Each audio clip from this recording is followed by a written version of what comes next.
The Blood Angels, the sons of the Angel, a noble, blooded host and defenders of humanity, known for their strength, celebrated for their nobility, and unrivaled in their loyalty. They serve the Emperor with a commitment beyond question. The Blood Angels are amongst the greatest of the 21st founding legions of Space Marines. They were originally designated as the 9th Legion before the second founding broke the mighty legions astartes into separate chapters of 1,000 warriors. Renowned and feared across the galaxy, they possess a battle thirst that borders on legendary and bear a somber curse embedded within their own flawed gene seed. They are also known for their unusually long lifespans, as Blood Angels have warriors who have served the Emperor of Mankind for over 1,000 years. This in part has led to their standing as some of the most experienced and resilient amongst the Adeptus Astartes. In recent times, the Blood Angels have faced a perilous threat of extinction, their ranks severely depleted due to relentless warfare and the toll extracted by their curse. To survive,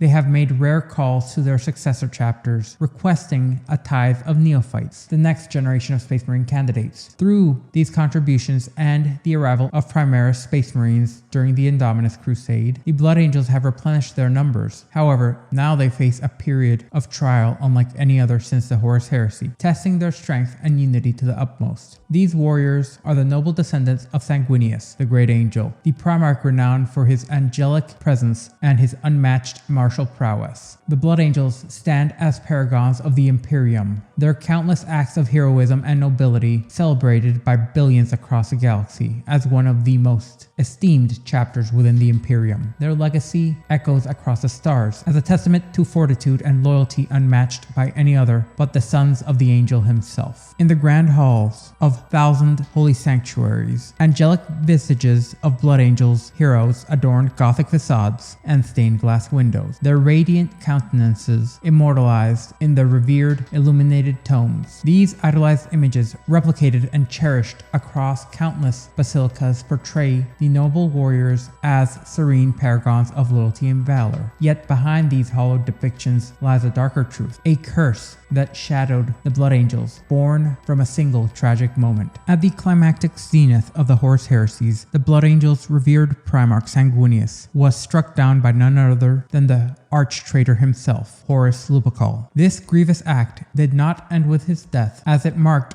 the beginning of an enduring torment for every Blood Angel, as each warrior is doomed to bear a fragment of the pain inflicted upon their flawless Primarch. From that day forward, they have been haunted by vivid visions of his last moments and forced to relive his death time and time again in their minds, as if it were their own. For the Blood Angels, these haunting recollections grow in intensity with time. The older a Space Marine becomes, the more frequent and overpowering these walking nightmares become, gnawing away at his sanity. If a battle brother is not slain on the battlefield, he will one day become consumed by these unyielding visions, spiraling into a state where he relives the death of Sanguinius endlessly and the battles at the end of the heresy without end, a specter trapped within the shadows of Horus's betrayal. This relentless curse, however, also serves as a source of purpose and resolve, going so far as to even boost the combat ability and strengths of Space Marines far beyond their physical capabilities. It steels the Blood Angels in battle, propels them towards a glorious end in the service of the Emperor and Sanguinius. Lesser souls might be driven to abandon their faith and or succumb to despair, yet the Blood Angels endure steadfast and honorable, sustaining their purity and nobility across 10,000 years. But even the might of their will could not halt the slow and inexorable decline of the chapter. Every year, more and more Blood Angels succumb to the red thirst, a deep and insatiable desire to consume blood along with the black rage, the genetic need to extract vengeance upon those who brought about Sanguinius' demise, and by extension, every foe of the Emperor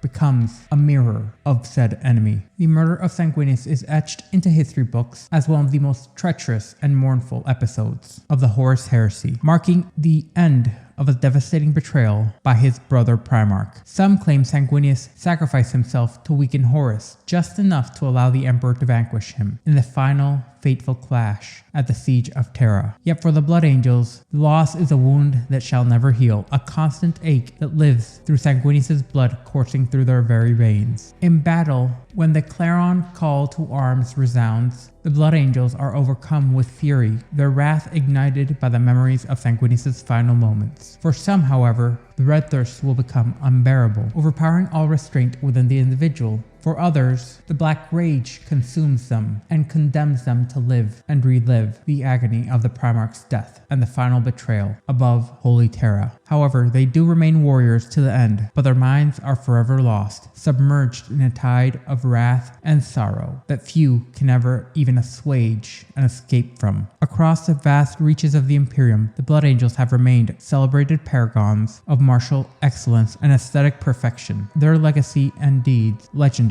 and their striking iconography immortalized in a myriad forms. From monumental marble statues to oil paintings and intricate tapestries depicting the illustrious sons of Sanguinius grace the cloisters of a million worlds and a million realms. At the heart of this veneration stands Sanguinius, the angel-winged Primarch, a figure whose visage is so serene that it is worshipped as the epitome of both benevolence and sorrowful grace. In essence, he is the second most worshipped being in the Imperium, whose worship is only surpassed by that of the Emperor of Mankind.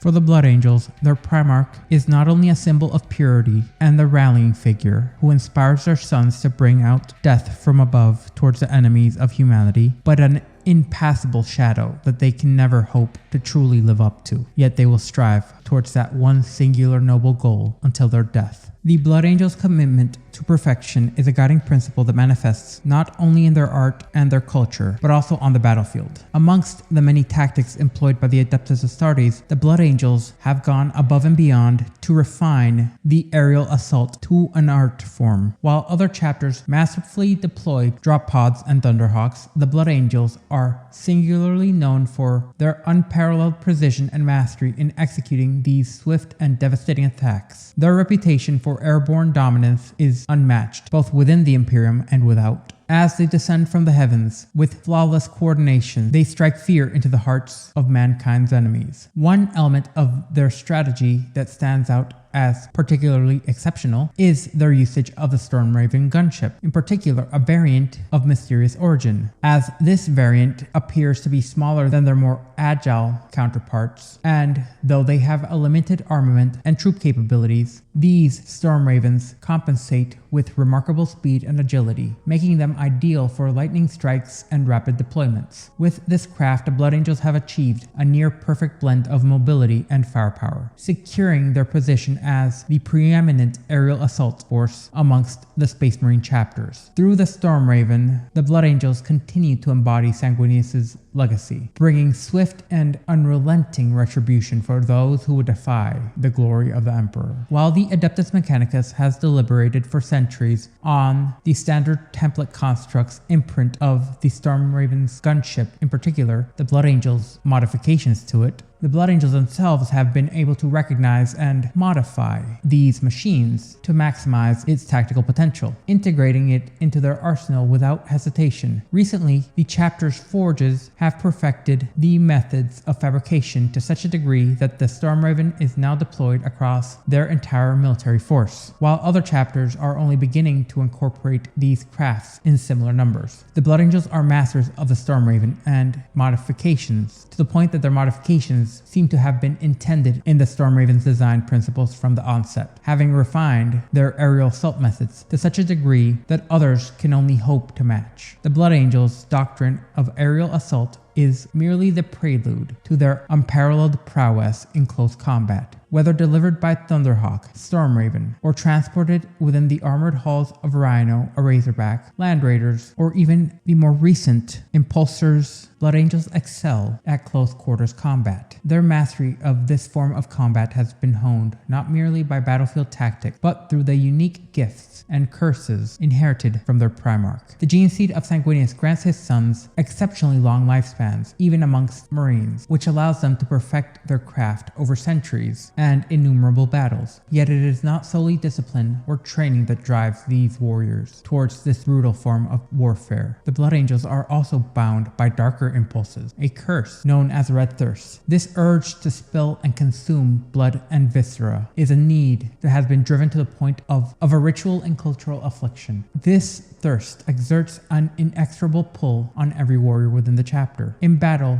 this urge transforms Blood Angels, often contorting their noble features into expressions of fierce savagery as they close within their enemies and begin to destroy, rip and tear, consume and devour. Every Blood Angel feels the red thirst, and it is a force they must constantly battle to restrain. For some, this state of heightened aggression is only the beginning, a harbinger of something much worse, what is known as Black Rage. In the throes of the Black Rage, a Blood Angel becomes a relentless, furious warrior, consumed by the echoes of a vision of Sanguinius' final moments, gaining not just his memories, but a primal connection to the Primarch's skills, which allows them to push their combat abilities far beyond what any Space Marine should ever be able to do. Gaining a fraction of a Primarch's power is a dangerous thing. This rage-fueled state, once triggered, becomes irreversible and all-consuming, marking a permanent descent into madness for any who fall victim to it. The Blood Angels' mastery of close assault, therefore, is not merely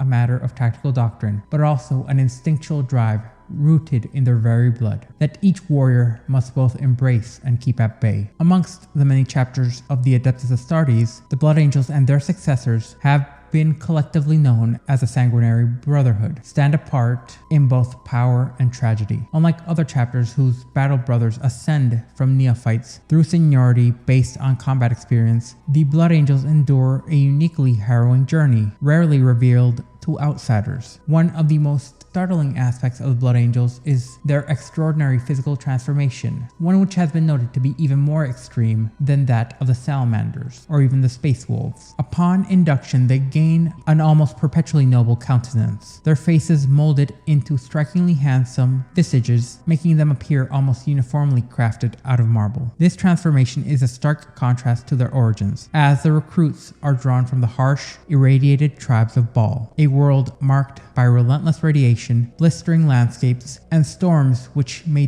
throw boulders the size of land raiders as if they were mere pebbles. Its people are stunted, their bodies marred by lesions and cancers, and the grim stigma that comes from their irradiated landscapes. The metamorphosis of these tribal warriors into angelic neophytes of the Blood Angels is not simply a result of genetic enhancements, but is achieved through a series of deeply mystical and secretive blood rites. These rites are ancient and arcane, and have become essential to the Blood Angels' identity, as they cleanse and reshape these afflicted souls into warriors of unmatched beauty and prowess. Marked forever as sons of Sanguinius, they shall forever appear as a reflection of their Primarch, viewed through a broken mirror. Through this transformation, the Blood Angels acquire both physical attributes and a noble bearing which resembles their angel-winged Primarch. Yet behind this radiant appearance lies the constant presence of the Flaw, a reminder of the tragic genetic curse each and every one of them now carries. To the unknowing, they appear as living saints. To those who understand, they are haunted warriors, bearing an impossible legacy with dignity, even as it slowly drives them towards a destiny none may escape. For the Blood Angels, an Astartes life will stretch on centuries beyond the already impressive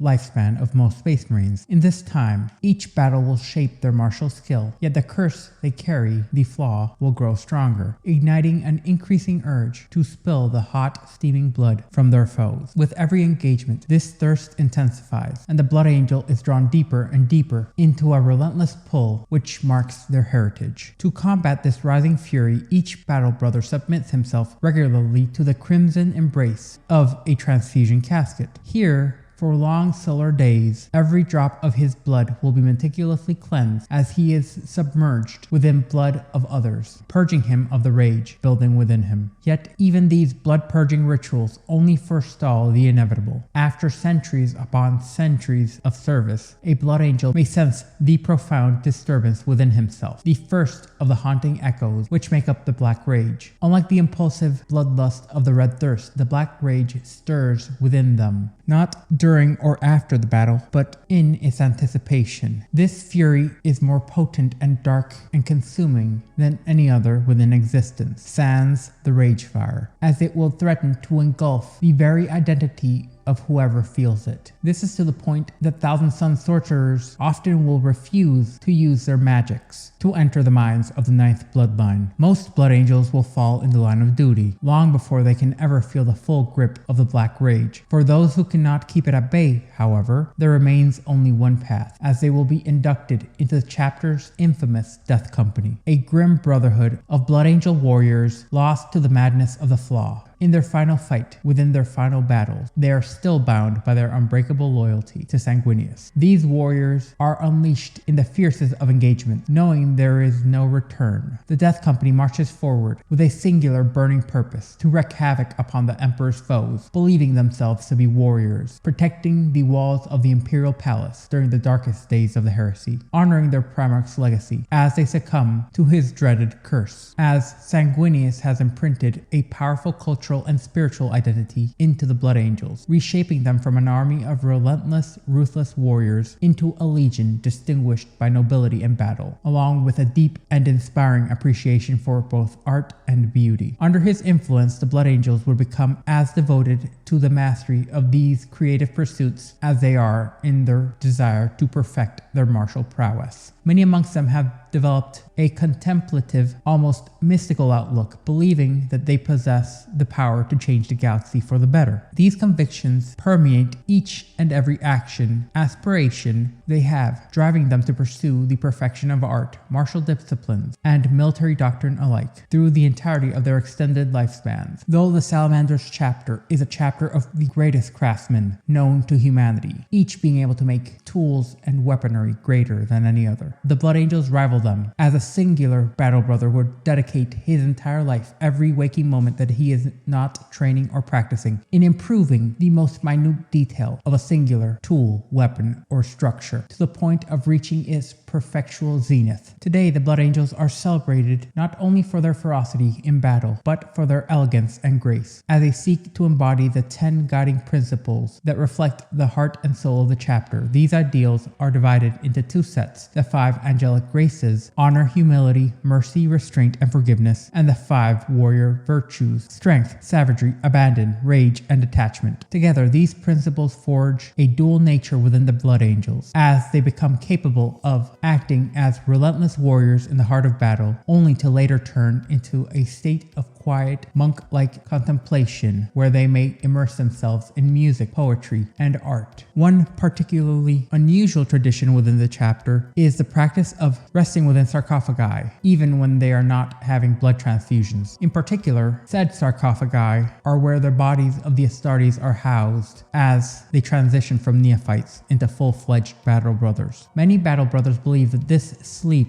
brings them closer to the spirit of their beloved Primarch, allowing them to commune with Sanguinius and perhaps understand a fragment of his soul on a deeper level. For the Blood Angels, art is more than a luxury. It is an essential expression of their connection to their father. They will go to extraordinary lengths to secure a rare material. A Blood Angel may dedicate every waking moment of his life conquering a single planet so they may be able to get a particular gemstone that, when ground up, creates the most beautiful shade of blue imaginable. Amongst the materials they seek are bloodstones, gems mined from the depths of Baal's Curor Mountains, as well as a deadly larva of the spineworm fauna, which produces a distinctive white pigment used in the depiction of angelic wings. They crush the shells of ferocious sand clams. Each element brings a testament to the Blood Angels' dedication to honoring their Primarch through beauty and craftsmanship. Entire campaigns have been fought to secure the perfect pigments for their creations. The Blood Angels' dual nature as warriors, as savage as they are refined, continues to shape how the Imperium views them, as their journey is a testament to Sanguinius' vision and the purity of his legacy, which is protected by his sons with a fervor as fierce as it is laudable. The Blood Angels' origins trace back to their noble yet haunting progenitor, Sanguinius. Like all Primarchs, Sanguinius was engineered to embody the pinnacle of human martial prowess, a super soldier cast into the cosmos by the chaotic forces of the universe and, for the 9th time, the universe's worst mother. Marooned on the blasted wastelands of Baal Secundus, once united with his bloodline, he would define the Blood Angels not just as warriors, but as figures of transcendent grace amidst the darkness. Originally known as the 9th Legion, the Blood Angels' early history is largely shrouded in mystery and darkness. While other legions played prominent roles in the Unification Wars, the 9th's recorded actions are notably sparse, showing them instead as a silent, unrelenting inferno in the Emperor's arsenal. Relatively few in number, but unmatched in ferocity, the 9th Legion was specialized to deal in vicious close combat raids, often striking out on small, daring offensives, rather than joining large-scale conquests. They were deployed to the most desolate war zones, facing adversaries twisted by the horrors of Old Night, all the while being designed to operate in the shadows and enduring brutal conditions alone. From the early days on Terra, the 9th Legion's recruits were drawn from the dispossessed and forgotten, barely human by all terms. Those recruits, touched by the mutations of cursed Old Night, would undergo a transformation through the Legion's rigorous genetic procedures, emerging as tall, striking figures with nigh alabaster skin, appearing to be living statues hewn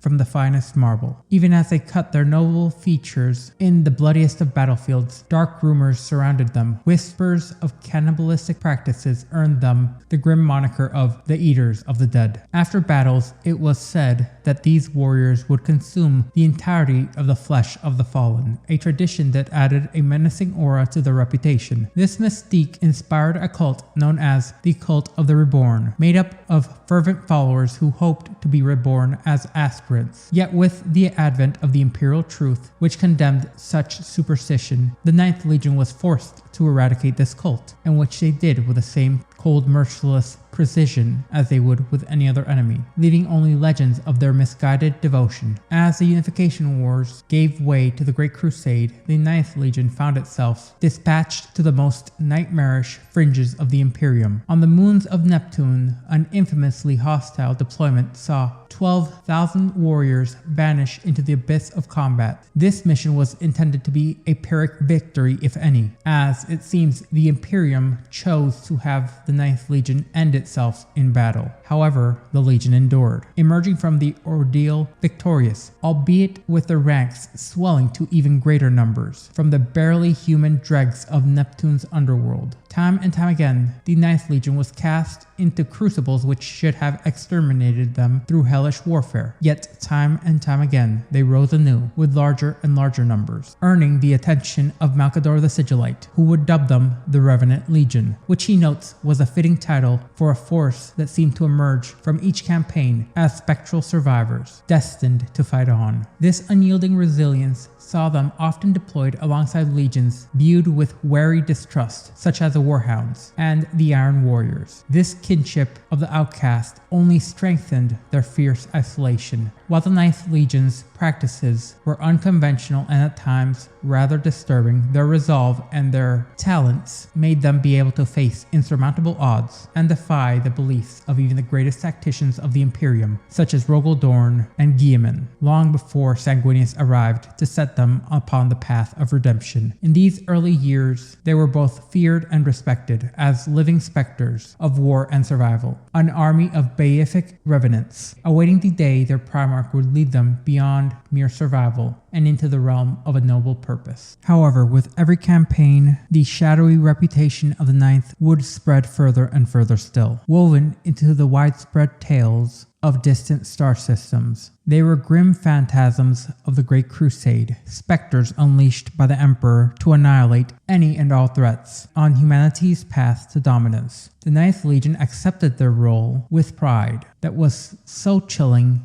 that it even shook Primarchs in its intensity, as they embraced the mantle of monsters Each mission was carried out with a ruthless precision and a brooding thirst for blood that marked their approach to warfare. To the ninth, battle was an exercise in devastation, where mercy was cast aside and destruction of the enemy was all that mattered. This savage approach, however, led to their gradual isolation from even the most untrustworthy of the legions. With each mission, their methods would grow darker and darker still, as whispers of blood-soaked rites and disturbing practices began to surround them. As charred and broken bodies were left in their wake, many spoke of the unsettling descent into violence that they were witnessing, and the various red cults which arose within the very legion. Their uncompromising brutality drew the ire of imperial authorities, and the legion faced formal censures on war-torn worlds like Yarant. As they would find, their resources would become scarcer and scarcer, as the Imperium would grow reluctant to arm them with any advanced weaponry, confining them largely to infantry and jump troops, restrictions that only deepened their growing isolation and refined their particularly bloodthirsty and gory combat tactics, ironically accentuating the features that the Imperium wished to eliminate from the Legion. Meanwhile, on Baal, a young Sanguinius would come into his own, essentially his identity being born on an irradiated wasteland and touched by the warp's influence. He was found by one of Baal's last pure tribes of human, and with them he grew into manhood. His angelic wings, a mutation born from the warp, set him apart, and soon he would take up the mantle of leadership, uniting the remnants of Baal's human tribes to drive back the twisted, mutated scourges who plagued their world. When the Emperor finally arrived in his search for his scattered Primarchs, Sanguinius recognized him, and tales say that he immediately kneeled and pledged his loyalty. His reunion was said to be a rare one, as he welcomed his father without challenge, bowing to his authority and offering his unyielding allegiance in the year 843 M30. However, other tales tell of Sanguinius giving the Emperor an ultimatum, allowing his people to, within reason, maintain their lives as they will and their beliefs unassaulted in exchange for his loyalty, something the Emperor did not even consider challenging due to his need for Sanguinius. In that moment, the Emperor knew he had found a leader of a rare quality. Sanguinius was entrusted with the 9th Legion, bringing with him a cadre of warriors from Baal, who had long fought at his side. With a new name, the Blood Angels, he led his sons forth to serve as warriors of both nobility and terror, elevating their bloody history into something greater, something majestic even. Thus began the transformation of the 9th Legion that would bring not only war, but an almost transcendent beauty to the stars, forging a legacy of valor and haunting tragedy that would echo throughout the ages. The Blood Angels recruitment is as much a trial of the spirits as it is of the flesh, a harrowing process centered on Baal and its moons, where only the most resilient may emerge transformed. This time of selection, known as the Duplus Linguris, coincides with the centennial alignment of Baal and its moons, a rare celestial event which initiates a series of brutal rites and challenges for potential recruits. During this period, chapter members visit the scattered tribes across the entirety of the Baal system, calling upon them to participate in the selection process. These rites vary by location. On Baal Primus, combat to the death is a common method of proving one's worth, while on Baal Secundus, aspirants must endure a deadly pilgrimage all the way through Angel's Fall, a region of scorching deserts, narrow canyons, which is infested with fire scorpions, along with vast amounts of thirst water, both of which are easily able to eliminate even the most powerful of astartes in a mere instant. Those who reach the place of challenge at Angel's Fall face an initial genetic test in order to see how stable their genetic lineage is. Blood Angels apothecaries then meticulously examine each aspirant's compatibility with the chapter's gene seed, a process that largely excludes many. However, it is considered one of the gene seeds with the highest compatibility rates in existence, being able to turn significantly more mutated and ill individuals than almost any other. Those rejected, if not dismissed outright, may be honored with the role of chapter serf. Yet those who survive passing the initial screenings only have further trials. For 9 days, the aspirants must compete in tests of physical and mental endurance at the place of challenge. By the end, only the strongest are recognized as true candidates for the chapter and promoted to the status of aspirants. The journey will continue from there on, with the aspirants undergoing grueling forced marches next to the place of challenge, where they are divided into smaller squads. Those who falter here do not return, remaining forever within the trial's grounds, either as casualties or as appointed sentinels, their fate now entwined with the chapter's dark rites. From this narrowing pool of aspirants, fewer than a handful will survive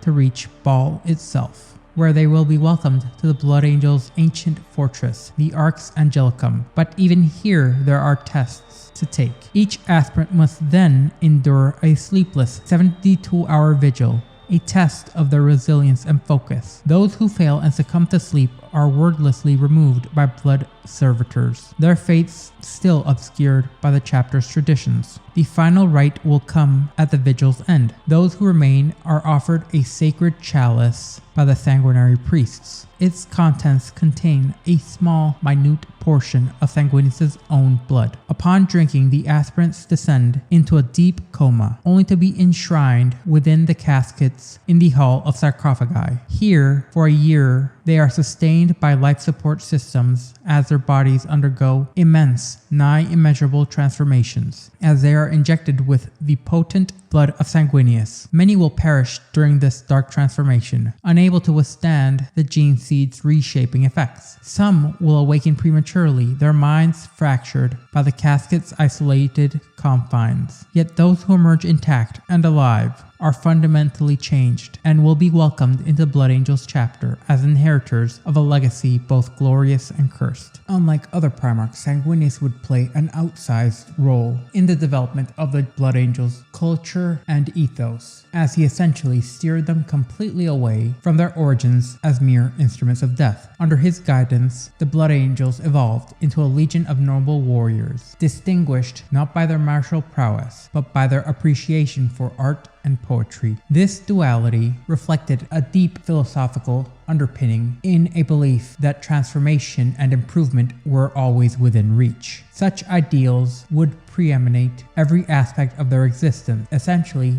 turning the entire legion 180 degrees, driving them to pursue not perfection in itself, but the constant improvement and a drive towards a better outcome in their artistic endeavors as fervently as they would in their martial discipline and military strategy. Today, the Blood Angels embody a unique juxtaposition of savagery and grace, a testament to their previous nature and to what Sanguinius strove to make with them. They adhere to the set of 10 commandments handed to them by their sire, which they consider essential to expressing the soul of their chapter. Strategically, the Blood Angels function largely as a codex-compliant chapter, yet in many ways and certain formations, they notably differ. In particular, the infamous Death Company, not being considered amongst the living of the chapter, ironically enough, allowing them to have significantly larger numbers than they otherwise would. Their combat style is also characterized by a strong affinity for jump pack equipped infantry who engage in fierce combat and direct assaults. The spectacle of their planetary invasions, whether via gunships or drop pods deploying mid-fall, is both magnificent and fearsome, all the while essentially breaking with the Codex Astartes. This allows them to strike with remarkable speed and precision, seldom lingering to oversee the reconstruction of governance in conquered worlds, allowing some amount of self-determination for the newly conquered worlds. This is a stark contrast to the more methodical approaches of chapters like the Imperial Fists and the Ultramarines. Despite their focus on melee combat, the Blood Angels maintain a notably larger arsenal of armored vehicles than most chapters, featuring several designs and modifications that make them distinctly their own. Chief amongst these is the Baal Predator, a symbol of the chapter which has given them a rather bad reputation with the Mechanicus. It must also be noted that almost all their vehicles are designed to be deployable mid-flight from a variety of aircraft. shaping their identity as fearsome warriors and, rather, unique creators. With that brief overview over, we can now focus in on the history of the chapter, starting with the dregs of Old Night. Within the records of the Unification Wars, noble legends are abound, tales of the Emperor and the fledgling Space Marine legions, who, with unmatched ferocity, vanquished all who dared stand against him. Yet curiously absent from this, and many of the narratives of the early days of the Imperium, is the 9th Legion, their legacy having been reduced to grim rumors and half-formed whispers, while the initial companies of other proto-legions were forged in the crucible of battle across notable fronts like Albia, Indonesia, along with Frank, and many others, fighting alongside massed ranks of more human warriors and the Emperor. The 9th Legion was notably absent, relegated to a role both crucial and unsightly. The old 9th Legion served the Emperor as his personal inferno, not as conquerors, but as agents of devastation. Their methods not ones of precision, but rather of sheer and uncontrollable ferocity. They were sent to ravage the enemy as they advanced. These missions given directly to them by the Emperor transformed them into a weapon that could not easily be directed or restrained, only endured. In those early days, the Space Marine legions were few in number, often acting as vanguards for larger military formations, their sharp strikes complementing the overwhelming force of the Unification armies, a precision dagger besides the blunt force of a sledgehammer. However, the 9th Legion was forged in a different mold. Even from their inception, they were amongst the most formidable and dangerous of the proto-legions. When they took to war, they were akin to the sudden onslaught of a tsunami sweeping away all opposition. Rather than a military force or warhounds of the Emperor, 9th was the Emperor's living iteration of nature's wrath. The 9th Legion would be deployed to the most perilous war zones on Terra, as the Legion found themselves tasked with operations in regions ravaged by relentless radphages and chemical strains from Old Night, places where only the most depraved and twisted remnants of humanity still clung. In these forsaken wastelands, far from the records of history, they would stand as the Emperor's personal monsters, maintaining the Emperor's will, while his grand conquests unfolded in more celebrated locations. This grim fate was not a mere matter of happenstance or arbitrary decisions made by distant commanders. It was an intentional part of the Emperor's grand design, as each Space Marine Legion was endowed with specific genetic tools crafted to fulfill distinct roles. It seems the 9th Legion was one of the ones set to diverge sharply from its counterparts, while other legions scoured the remnants of old Earth for noble recruits, princes, champions amongst the conquered techno-barbarians, producing but a select few initiates. The 9th Legion welcomed the forsaken and displaced masses, the dispossessed, the broken, and the damned, fashioning them into a formidable army of angels, scarred by generations within the rad zones and sunken fortresses of Terra's poisoned wilds. These recruits had evolved beyond mere humanity. They had been transformed into grotesque reflections of the former humanity. They were the very outcasts driven from society by the tyrants of old Earth, hunted and marginalized. Yet from such dire origins emerged a cadre of astartes, uniformly tall, possessing features sculpted with a stern elegance that belied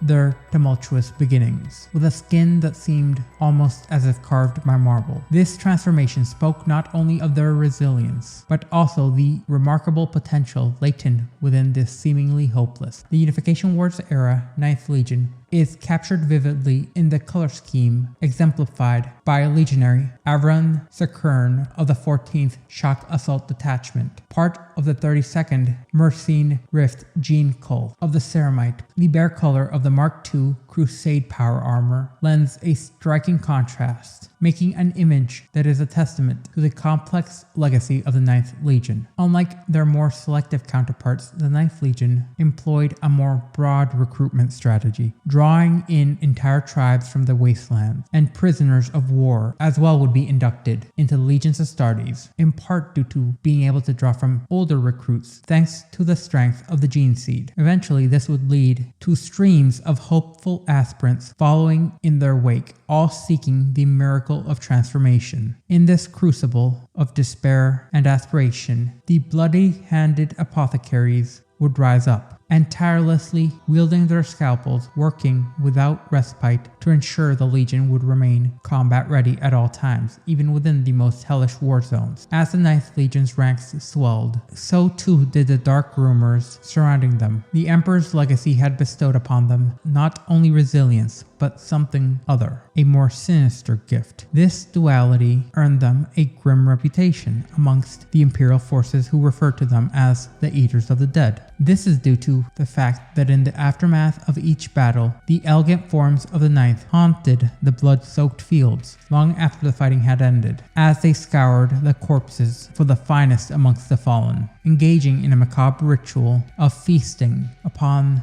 flesh and blood. In essence, the Astartes, who themselves without their armor appeared to be living marble statues, would go out into the wilds after a battle and begin to quietly and almost mechanically consume the corpses of the dead. However, the Imperium would still need of them, despite their noble countenance being marred by such acts, as the quest for unification across old Earth was punctuated by unsettling sights of blood-smeared angels, members of the Ninth Legion silently stalking the fallen and wounded champions of their enemies across battlefields littered with corpses. While their detractors were quick to criticize this grim behavior, few grasped the true purpose behind it. This unsettling fixation was not merely a product of savagery, but rather it was intricately woven intentionally by the Emperor's grand design. The genetic amalgamations that had transformed the Ninth Legion granted them a formidable ability to absorb the essence of their foe to far greater effect than any other legion. This was thanks to their significantly overactive homeophagia implants, which allowed them to assimilate knowledge and skills of their opponents as effectively as if they had lived their opponents' entire lives as their own, to the point that the legendary chapter master Nasir Amit had once consumed a female warrior of a human world and experienced her entire life, including the feelings of motherhood. And this, it seems, Belsarius Call has found, was an intentional part of their design, requiring merely the consumption of the enemy's bodily tissues or brain to experience the entirety of their existence in the mere moment. In the desolate and broken landscapes where they fought, often isolated from hope or reinforcements, this particular trait became a vital asset, as it provided the Ninth Legion with invaluable information and enabled even the most inexperienced of recruits to almost immediately be forged into the most competent warriors within the Legion. Yet this dark reputation would cling to them and shroud them, obscuring their accomplishments and overshadowing their valiant efforts. Created to combat monsters and threats in the deepest shadows of Earth, the Ninth Legion found themselves treading a perilous line. In their relentless pursuit of the Emperor's grand design, they risked transforming themselves into the very creatures they had been set loose to eliminate, some even believing that they may have become even more abhorrent than that which the Emperor desired to erase from existence. Despite being amongst the very largest of the early Space Marine legions, its ranks were not increased due to having good recruitment policies, but rather by having extremely high and aggressive recruiting during battles on Old Earth. The Ninth Legion would find itself sidelined during the early days of the Great Crusade's interstellar war, while other legions surged forward to assault the strategically vital Jovian moons and the resource-rich inner worlds. The Ninth Banner was planted firmly amongst the artificial moons of baleful Neptune. Within the labyrinthine tunnels and shadowy halls lurked Xenos raiders and the last remnants of the genetically debased human abstract species, their once glorious lineage now twisted by time and circumstance. The assignment to Neptune offered little reward. Instead, it served a singular purpose: to buy precious time for the Emperor in order to allow him to secure the orbital shipyards of Saturn and the allegiance of Mars. With this mission, the Emperor sought not only to contain the raiders and mutants to the outer worlds. This was a move that many consider sacrificial,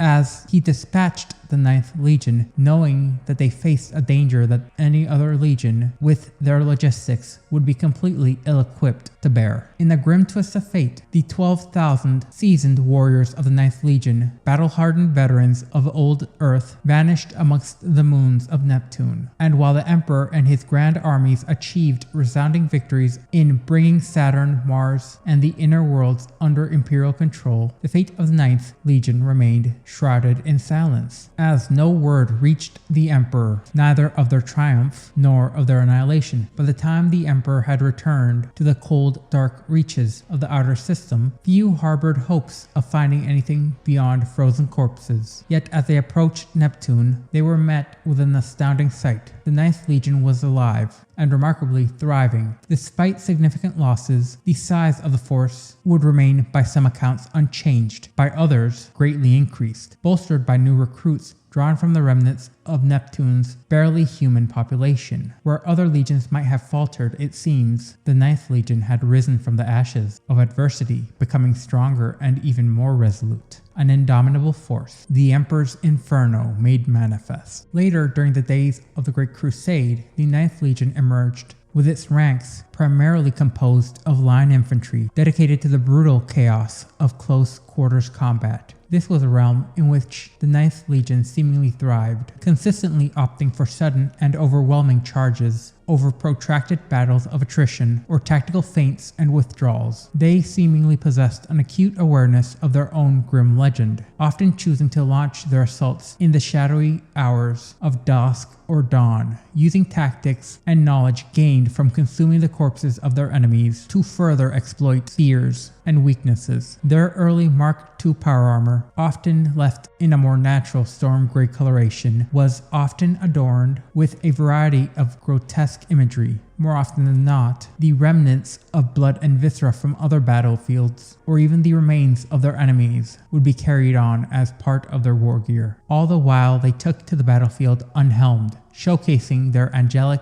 and beatific yet bloodied visages to unsettle the foes of humanity. Some companies within the 9th Legion even began to incorporate the Legion's secret bloody rituals into their battle strategies, tearing apart enemies on the battlefield while indulging in gruesome feasts in order to demoralize and instill panic amongst the enemy's ranks. Time and time again, the 9th Legion was thrust into the crucible of destruction, the Imperium intending to have them perish with their enemies. But time and time again, they would emerge, every single time coming back more robust and dangerous than they were before. To a point, a strange curiosity would emerge. Many of their veterans seemed to survive much longer than the veterans of other legions. As it seems, the upper echelons of the 9th Legion became a legion of immortals, as they would take the form of what would best vanquish their foes, doing whatever was necessary to continue fighting, snatching victory from the jaws of defeat and despair in a relentless pursuit given to them by the Emperor. On the silent obsidian battlefields of the Kuiper Belt and the desolate expanses of rust, the 9th Legion was dispatched once again to endure and fight where others had faltered, performing the unseen and holding actions vital to the early stages of the Great Crusade. Malcador the Sigillite himself noted their relentless exploits and coined the term Revenant Legion, describing them as indomitable warriors in a manner that not only reflected the superstitious reverence held for them by many mortals, but also served as a testament to their extraordinary actions and how they were a fitting tool for the Imperium's darkest corners. However, this designation was not without its complexities. The Sigillite, along with other senior officials within the Imperium's Divisio Militaris, expressed unease regarding this incarnation of the Legion's astartes. The 9th Legion, despite being as physically appealing as humanly possible, seemed to lack the prestige and open admiration which accompanied their more celebrated brethren. At times, they were seen with even more derision and mistrust than even the Warhounds, and despite how they were regarded, their successes were often regarded and compared to such as the illustrious 13th Legion or Horus's own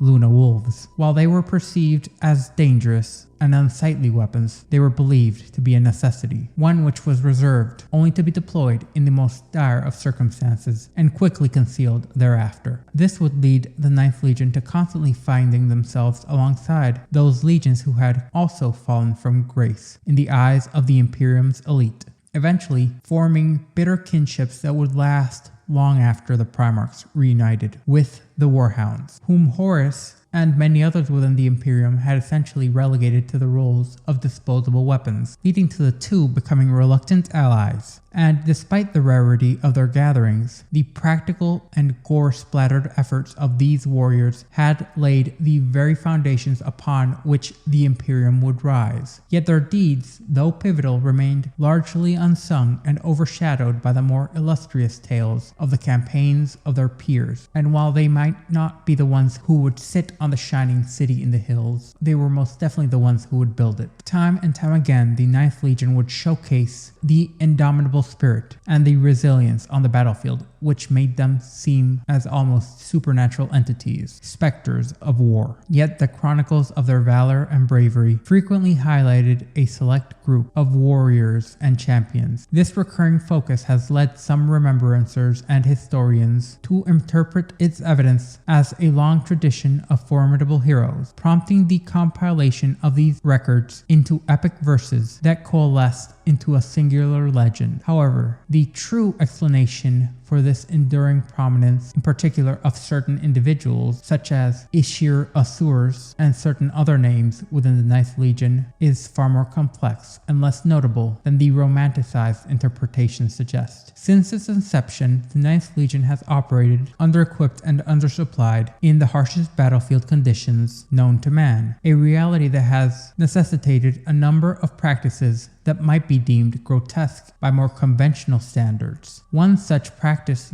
born from the exigencies of their design and the extreme environments on which they fought in, was the consumption of fallen champions by their surviving comrades. This grim ritual served a dual purpose. It was a means to preserve the hard-won skills and experiences of their leaders, along with being a mark of honor amongst their ranks. As one champion would fall, their identity and their spirit would be taken up by another. As a testament to this macabre tradition, it became customary for recruits to adopt the names of those whose abilities they had assimilated through the ritualistic consumption of flesh. Lieutenants would go so far as to assume the name of their fallen captains, along with donning their armor once they fell. This practice was facilitated by the striking uniform physical resemblance that each member of the Ninth Legion bore to their flawless brothers, making it difficult for others to discern this particular form of immortality. Thus, the Ninth Legion's legacy was not merely of martial prowess, but also a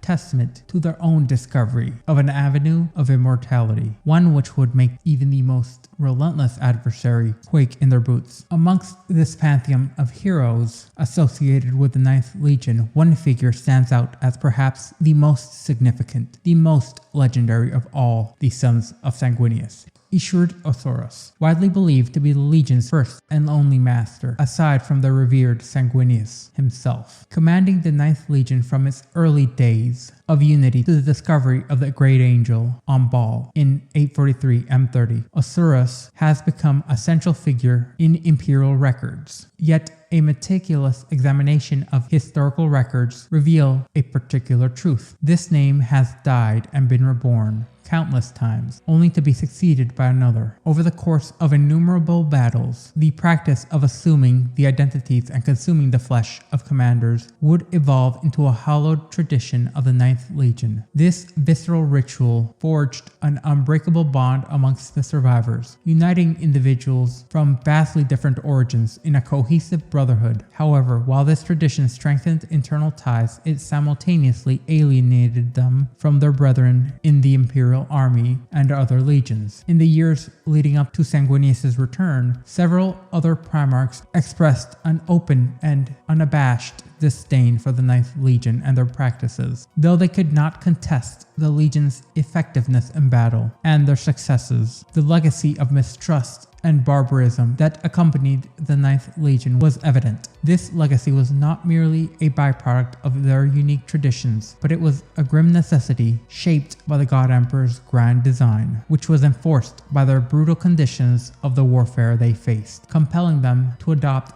the tactics and rituals that many deemed distasteful, but they found to increase their success rate. As they carved a path through the galaxy, the Ninth Legion would remain both revered and reviled, a paradox that benefited their existence and shaped the legacy of the Imperium as a whole. In the early days of the Great Crusade, as the fleets of the Emperor emerged beyond the boundaries known as the segmentum solar and into the vaster void of uncharted wild space, his armies faced battlefields that threatened to unravel the sanctity and sanity of the most stalwart warriors humanity had ever crafted. Amongst these harrowing locations, a particularly loathsome world became known as Kai Buran. The initial expeditions dispatched to said world were met with disaster, as 4 full regiments of the Imperial Army's burdened regulars vanished without a trace. Their disappearance left a significant gap in the flanks of the Great Crusade's galaxy-spanning advance. In response to this unsettling loss, the Emperor unleashed the might of his own terrors to investigate and drive out the dark forces that were at play on this forsaken world.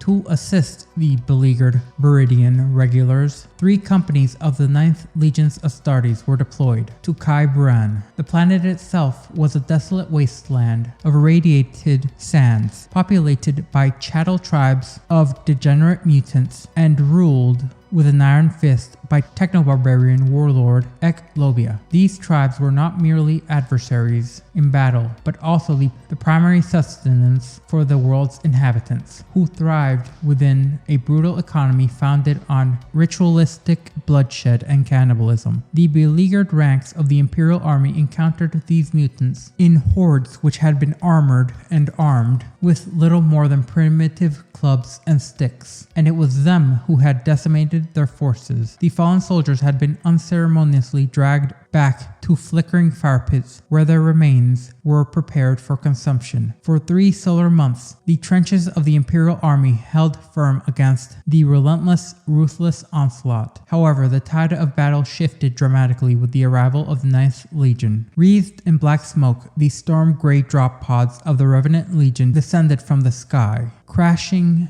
to the world's surface with a thunderous impact. With contemptuous ease, the 9th Legion broke through the mutant throngs, providing much-needed relief to the beleaguered Imperial troops. Once on the ground, the 9th Legion launched a fierce offensive against the contaminants of the local tribes. Armed with relatively superior weaponry and reinforced by formidable armor, they swiftly seized control of the northern mountain ranges, expelling the indigenous mutants with uncompromising brutality. As they continued forward, the astartes encountered minimal organized resistance, allowing them to rapidly conquer territory. For several solar months, the 9th Legion unleashed uncompromising devastation across the planet until news of their incursion finally reached the techno-barbarian warlord in charge of the system. Enraged, he vowed to eradicate these invaders who threatened his dominion. Eklobia commanded an army of mutant chattel whose staggering numbers were eclipsed by the terror he wielded over them. These unfortunate souls were so conditioned by fear that they would rather throw themselves into the fray than face the ghastly horrors that his enslaved sorcerers could unleash. As the 9th Legion advanced into the warlord's territories, the resistance from the indigenous forces intensified significantly, ultimately drawing the astartes into a full-scale conflict. Initially, the 9th Legion easily dispatched these bands of savages attempting to raid their lines. However, the sporadic opposition soon transformed into overwhelming, unending tides of mutants, threatening to encircle the entirety of the 3 companies and the militarum detachments they had been sent to aid. The 9th Legion braced themselves to repel the relentless waves of foes, whose grotesque deformities allowed them to rend ceramite and twist flesh, and whose sheer numbers sent tremors and shockwaves through the ground as they advanced. Despite the determination of the Legion's astartes, who fought valiantly and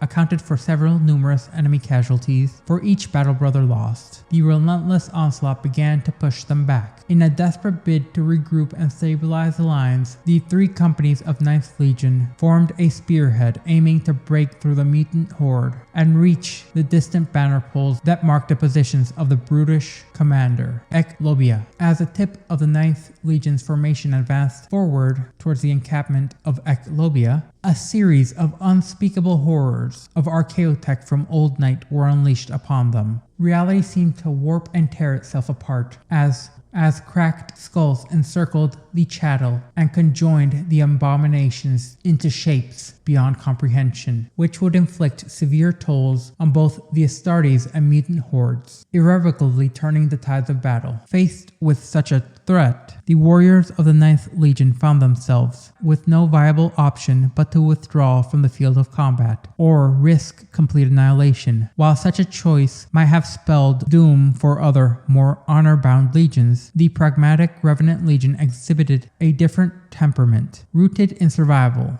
Without hesitation, they carved a brutal path through the throng, using their toothless chainswords and shattered blades, along with using the cracked remnants of their fallen brothers' armor as tools. In the chaos of this monumental clash, nearly 2 companies of the 9th Legion were lost, their numbers in essence decimated. Those who managed to escape were left grappling with the grim reality that their survival in the absence of reinforcement and resupply was nigh impossible. These staggering losses necessitated a comprehensive reorganization of Legion resources, which dwindled to a mere 380 remaining legionaries. This drastic situation underscored the utilitarian and consequentialist mindset that characterized the 9th Legion. Reformed in the crucible of war and removed from the central thrust of the Great Crusade, the orphan companies of the 9th Legion resumed their campaign with a new focus, employing the strategy of squad-based shock assault in order to target their enemies' encampments, then swiftly retreating to evade organized reprisals. This tactical evolution led to a stagnation of conflict characterized by a pattern of thrust and assaults, followed by counter-thrusts, forcing the 9th Legion to engage in a war fought primarily on the defensive, designed to bleed the enemy while facing overwhelming odds. This protracted struggle, known historically as the Banquet of Kiebran, unfolded over a relentless 12 standard years, and is largely forgotten by the greater imperium. During this time, the 9th Legion fought systematically to dismantle the tribal confederations of Kiebran, who were still using large amounts of technology from Old Night, and weapons who would not seem out of place in the Dark Angel's own armories, all through brutal close quarters engagements, all the while strategically avoiding full-scale direct confrontations. In the initial years of this conflict, the 9th Legion was fully aware of their desperate circumstances and the improbability of any resupplies, which led them to adopt practical measures to ensure their own survival. Raids against local mutant tribes on the northern continent transformed into exercises of domination rather than mere destruction. In the grim twist of fate, the legionaries discovered that there were creatures which were deemed useful enough to be conscripted to serve the legions. The hardiness of the 9th Legion's gene seed proved so resilient as even the irradiated and grotesquely mutated subhuman hordes of the denizens of Kybran could be considered as viable candidates for recruitment. These beings, once mere meat stock for the techno-barbarian overlord, would be transformed into formidable soldiers, their progeny imbued with Sanguinius' gene seed, elevating them towards the semblance of angelic perfection. Moreover, the apothecaries of the 9th Legion actively encouraged cannibalism of their fallen as a means of both sustenance, which particularly served the Legion, as it also deprived the enemy of potential resources, allowing them to not only starve the enemy, but also gain shreds of tactical insight, which not only replenished the 9th Legion's ranks, but also allowed them to continue operating independently from the Imperium without resupply, which would showcase a remarkable capacity for survival that seemed to set them apart from many other legions. Through the implementation of their grim survival strategies, these 3 companies of the 9th Legion encroached upon the territories held by the warlord, systematically dismantling both his forces and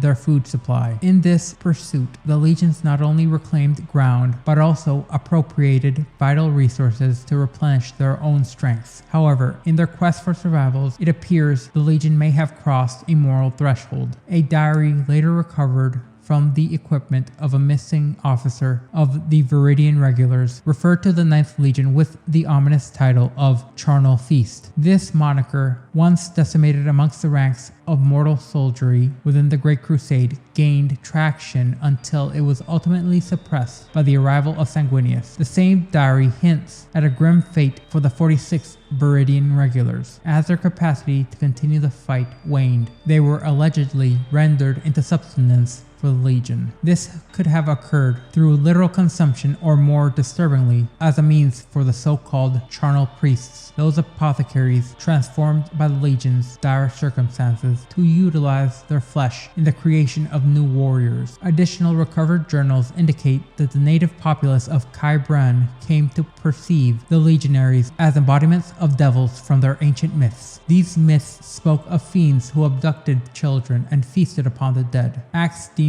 more barbaric than the ritual cannibalism practiced by their own warlords. The natives expressed a fear that their own magics had inadvertently summoned the imperium of mankind. A force they whispered about was a harbinger of destruction, and the 9th Legion were the demons that had been unleashed to carry out this destruction. By the 12th year following the 9th's arrival, the campaign's confrontation loomed large on the horizon. Eclobia, weakened by years of deprivation and surrounded in his fortress spaceport by a rejuvenated force significantly larger than it was originally, with far more legionaries than had originally arrived, prepared to unleash his enslaved sorcerers and the last remnants of Old Night in a last-ditch effort to retain his waning power. In this conflict, the massed, unarmored novitiates of the 9th Legion, recruited from the tribes of the war-torn planet, found themselves facing the brunt of Ecliobi's desperate counterattack. While these inexperienced warriors bore the initial assault, the seasoned veterans of the Legion executed calculated strikes against the warlord sorcerers. The sheer numerical superiority of the 9th Legion was able to overwhelm the feeble defenses, rendering Ecliobi's forces ineffective against the relentless tides. With his sorcerers slain and his fortress now reduced to rubble, Ecliobi attempted a last-ditch escape aboard a primitive spacecraft in a desperate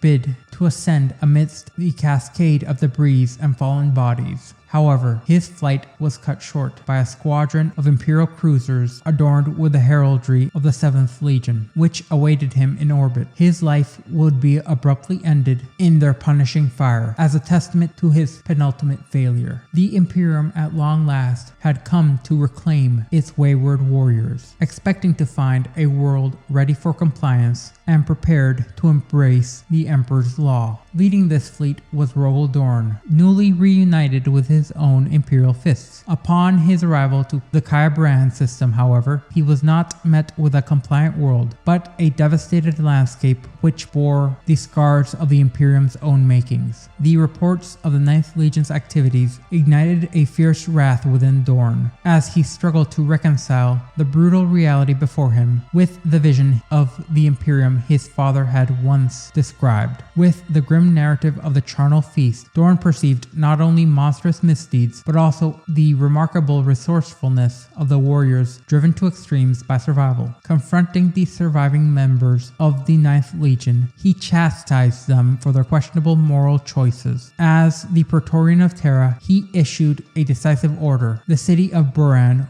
was to be razed and set ablaze as a preemptive strike to obliterate the sins of the 9th Legion before a single remembrancer could ever set foot upon its soil. Thus, the scars of the past would be purged, though the echoes of their actions would linger within Imperial history. With each victory won on the brutal battlefields of the Great Crusade, the dire legends surrounding the 9th Legion would spread further and further still. As to those within the Imperium, they had become become specters haunting the wild frontiers of the Emperor's own army's advance. Manifestations of terror unleashed to clear his path amongst the stars. This legion accepted the mantle given to them with a chilling pride, never shying away from the grim responsibilities assigned to them in the Emperor's name. Every campaign was undertaken with a cold and unyielding fury, as they emotionlessly would set down and consume all that was said about them. Their relentless pursuit of blood and death would become as terrifying as it was effective, characterized by a quiet, brooding hunger. Once committed to battle, the 9th Legion would not relent, retreat,